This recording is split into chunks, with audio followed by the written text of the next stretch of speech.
Good morning all of you. आज के video में हम लोग संघट्य पढ़ेंगे।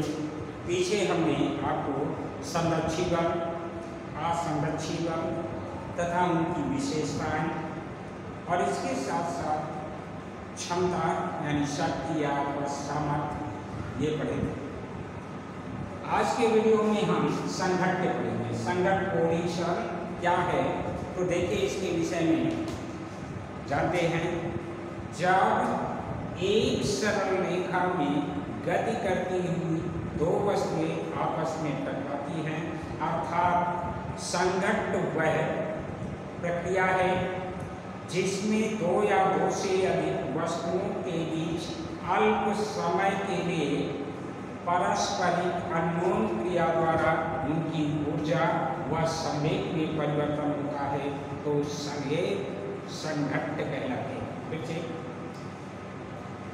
संघट्य वह प्रक्रिया है जिसमें दो या दो से अधिक वस्तुओं के बीच अल्प समय के लिए पारस्परिक अन्योन क्रिया द्वारा उनकी ऊर्जा व संवेग में परिवर्तन होता है, संघट्य कहलाते हैं। और ये संघट्य निम्न प्रकार के होते हैं। देखिए, पहला है हमारा प्रत्यास्थ संघट्य।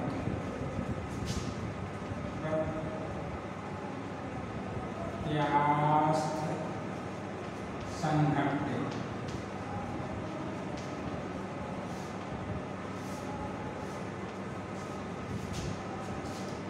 Elastic collision. तो अब इसको देखिए, प्रत्यास्थ संघट्य क्या है। यदि दो पिंड संघट्य के पश्चात अपनी वास्तविक आकार अथवा रूप में वापस आ जाते हैं, तो इस प्रकार का संघट्य प्रत्यास्थ संघट्य कहलाता है।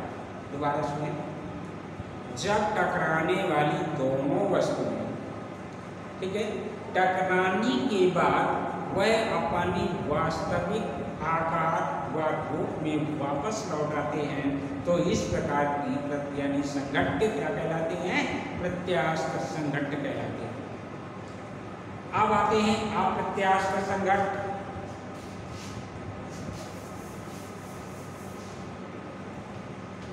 प्रत्यास्थ संघट्य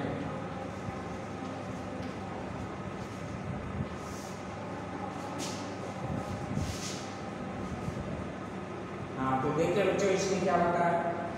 दो टकराने वाली वस्तुएं जब टकराने के पश्चात अपने वास्तविक रूप व आकार को प्राप्त नहीं कर पाती, तो इस प्रकार का संघट्य अप्रत्यास्थ संघट्य कहलाता है।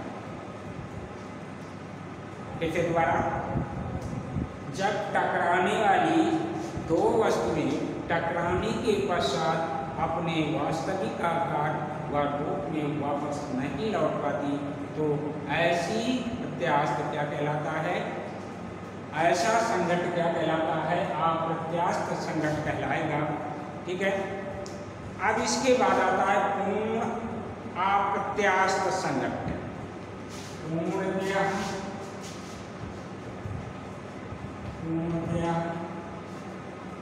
अप्रत्यास्थ संघट्य।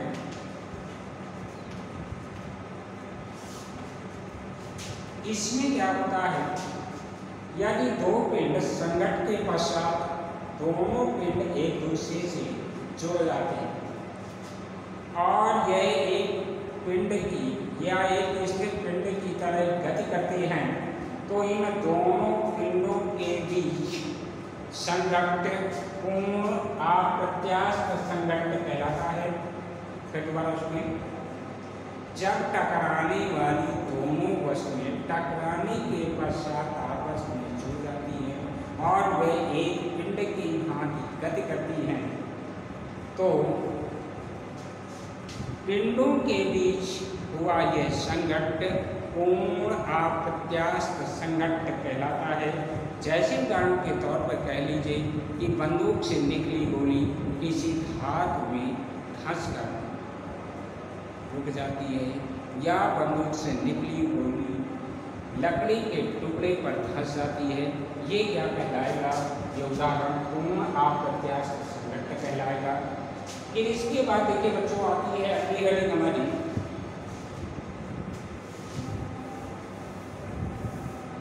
अगली हेडिंग आएगी हमारी प्रत्यावस्थान गुणांक। प्रत्यावस्थान गुणांक।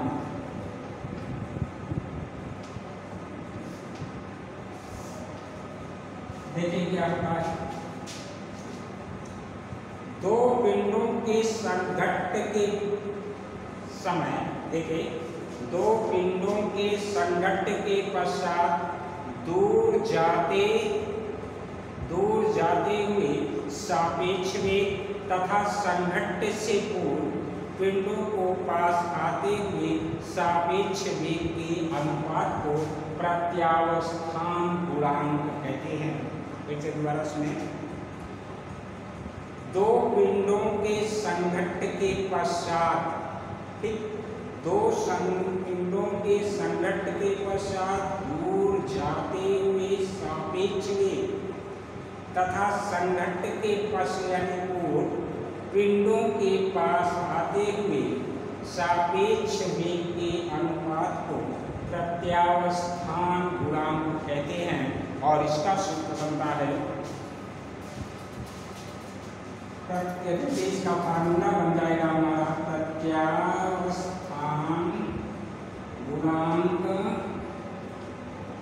इक्वल, परिभाषा के आधार पर संघट्ट के पश्चात, यानी संघट्ट के पश्चात दूर जाते हुए सापेक्ष वेग, और यहाँ पर संघट्ट से पूर्व, संघट्ट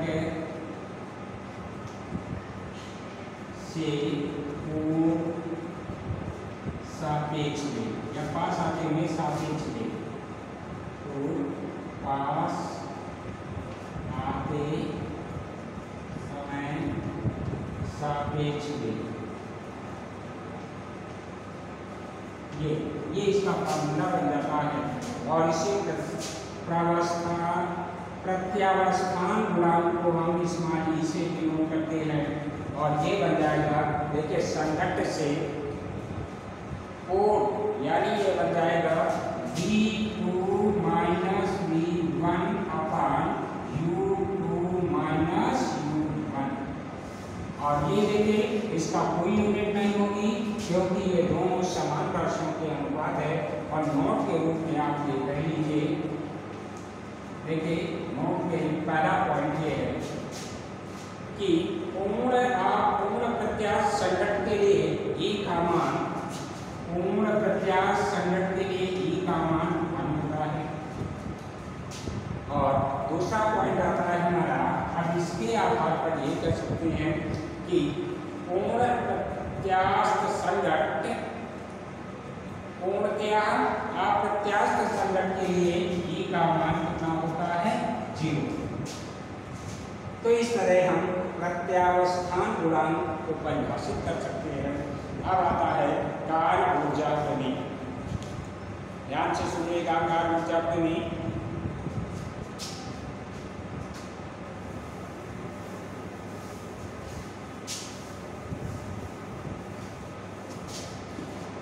कार्य ऊर्जा प्रमेय, ये माना है द्रव्यमान की वस्तु पर एक नियत बल लगाकर F दूरी विस्थापित किया जाता है तो किया गया कार्य, यदि M द्रव्यमान की वस्तु पर एक नियत बल F लगाकर S दूरी विस्थापित किया जाता है तो किया गया कार्य W इक्वल हमारा बन जाएगा क्या? F into S। ये हमारा समीकरण है। ध्यान दीजिएगा, किया गया क्या, यानी बल गुणे विस्थापन होता है। यदि बल द्वारा वस्तु पर उत्पन्न त्वरण एक हो, यदि इस बल द्वारा उत्पन्न त्वरण एक हो तो अब न्यूटन के द्वितीय नियम से, न्यूटन के द्वितीय नियम से क्या है न्यूटन का, यानी F इक्वल ma, ये रहा, ध्यान दीजिएगा। अब इस F का मान समीकरण 1 में रख दिया जाए तो देखिए क्या बनेगा हमारा, इस F का मान समीकरण 1 में रखने पर तो क्या बन जाएगा हमारा, W इक्वल F की जगह पर बन जाएगा m a या समीकरण नंबर। अब मान लीजिए वस्तु का प्रारंभिक तथा अंतिम वेग क्रमशः u और v होंगे, माना वस्तु के प्रारंभिक व अंतिम वेग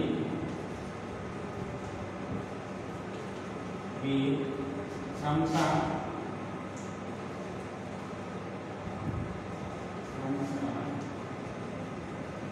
u व v हों तो गति के तीसरे समीकरण से क्या बनेगा हमारा,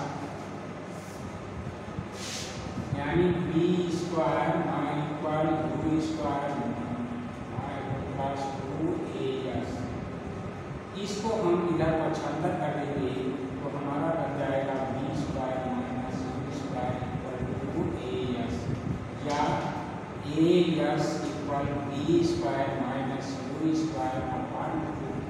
अब इस as का मान समीकरण 2 में रख दीजिए, इस as का मान समीकरण 2 में रखने पर तो देखिए क्या बन जाएगा हमारा, W इक्वल m as की जगह पर क्या हो जाएगा, b square minus u square upon 2, ये बन जाएगा m b square minus m u square upon 2। तो इसको अलग अलग कर सकते हैं, m b square upon 2 minus m u square upon 2, इधर है इधर।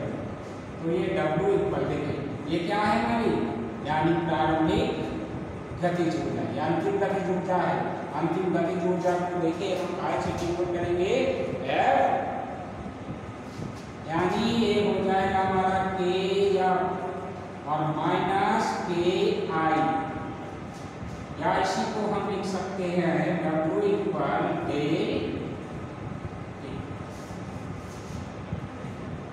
जहां देखिए ये क्या है हमारा K F क्या है, अंतिम गतिज ऊर्जा, अंतिम गतिज ऊर्जा,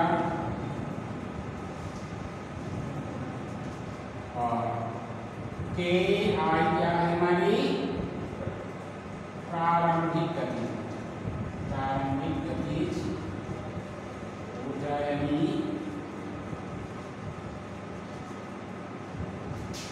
अर्थात देखिए क्या है, अतः स्पष्ट है कि वस्तु पर लगाए गए बल द्वारा किया गया कार्य, ठीक है, किया गया कार्य उस वस्तु की गतिज ऊर्जा में हुए परिवर्तन के बराबर होता है। यही हमारी कार्य ऊर्जा प्रमेय है। देखिए यहाँ पर सोच से स्पष्ट है कि किसी वस्तु पर लगाए गए बल द्वारा किया गया कार्य W उस वस्तु की गतिज ऊर्जा में परिवर्तन के बराबर है। यही हमारी विकार ऊर्जा प्रमेय है। अब अगले वीडियो में फिर मिलेंगे, तब तक नमस्कार।